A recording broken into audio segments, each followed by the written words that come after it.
I may be a little biased. Well, I'm definitely a little biased. But I think it's always an exciting time here on the farm.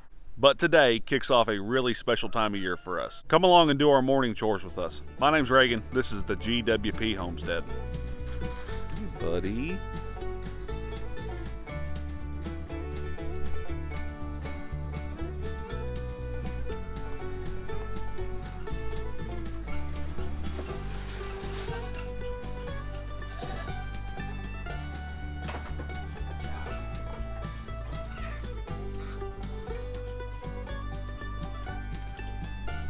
We've been in a pretty decent drought for the past month or so. I don't even know. It's just been a long time since we've had like a really good rain. This morning, it's trying to rain just a little bit, and I think the goat can hear the rain on the metal roof of the barn, and she didn't want to be out. Goats absolutely hate rain, and so she, knows it's trying to rain. Why am I going on the field today? And it's been so hot too. We've actually gotten in a really good pattern of getting out early and getting our chores done. Hey, Minnie Pearl. You got a big day today, don't you? She's gonna have a big day.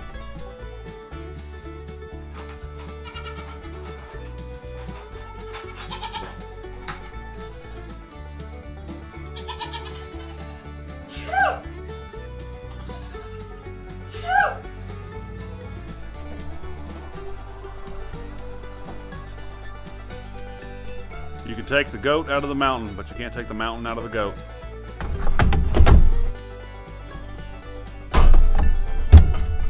All the way in.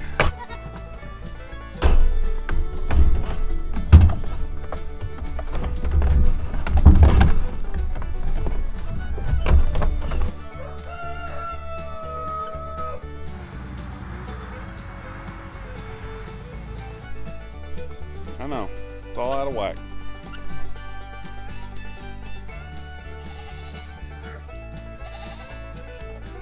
We're doing things a little different this morning, and our routine has been thrown just completely off. But the reason we're doing things a little different is we're going to kick off breeding season for our Nigerian Dwarf dairy goats. Well, we already kind of have. They just don't know it. So one of our girls, if you've been watching our videos and been paying attention to the goats, one of them's been missing, and that is Juniper. Juniper is technically a dual purpose. She's part Nigerian Dwarf, part Kinko Savannah cross, which is a meat goat. Benji's her dad, so I cannot breed her to Benji. So she went out on a field trip. Yep, she's been at Sage and Stone Homestead over there with Heather and Levi for, I don't know, what, a month now, better part of a month or more. She'll stay a couple more weeks just to make sure that everything's settled, which hopefully, fingers crossed, means she's pregnant. But since Juniper's already got that going on, we'll be expecting a baby, November time frame, sometime later, going into winter. And since we have more goats this year, we figured why don't we go ahead and stage, basically do one part of our goats now, and then we will breed the other part at a later point. And that way we'll have babies, November, December, right around Christmas, an incredibly busy time of year. And then we'll have the other ones, February, March, sometime around that time of year. Our normal head. Kind of what we normally shoot for. But we've been keeping a close eye on Minnie Pearl and Calamity because they are both really small, but they're finally up to a weight where we feel comfortable putting them in with Benji. They'll, they have good condition, they got enough weight, so they'll, we feel confident that they'll be able to, have no problems bearing children.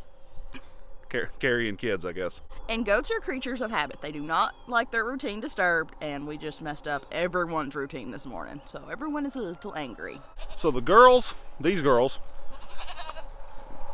are now in the fence, the electric net fence. Typically we use that for our bucks, but because we're going to have more goats than normal that want to be in there, we want to keep all the baby boys together. Obviously Benji has to be with the two girls. We don't want Violet's two boys in with her because they're still trying to nurse, and if we're trying to milk her, having two boys on her all day, that's just not going to work. So we switch things up. They're in there. The rest of them are going to be up there in that field.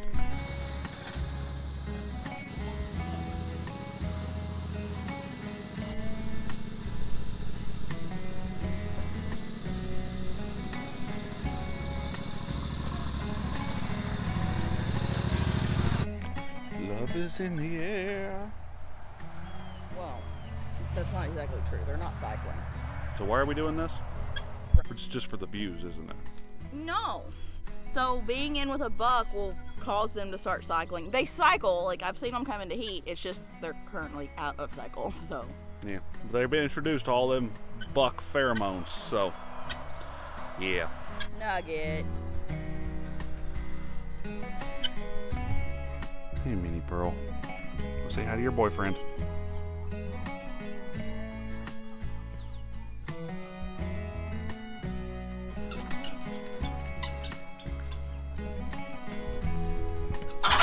There's nothing like being attacked by a maniacal chicken.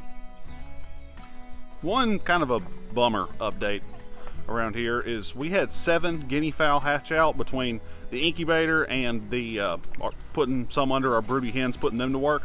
And as of a few days ago, all those keats gone. A few of them just weren't very healthy, but we did have 4 of them get predated on. We free range all our birds, so 2 of them went missing from out there in that world. But another 2 got taken off the roost. And so we did what we could to kind of help secure that. I'm not sure if it was a snake or a raccoon or a possum. Thank you, Mr. Rooster. I do think if it was a possum or a raccoon, they would have already been back, and seems to have haven't, but I'm not sure it was a snake. So really, I don't know. But, you know, we think there are a couple places where an injury could have occurred. Beefed it up, and it's been a few days with no more problems. I hate it, but, you know, sometimes it's just the way things go. We do our best to take care of all of our animals, and when something happens to some of them, it's disappointing. Side note, I put this pallet here to keep the goats from getting out, and I've prevented my big, large chickens from getting in. I'm sorry, girls. I'm sure you could find another way up and over.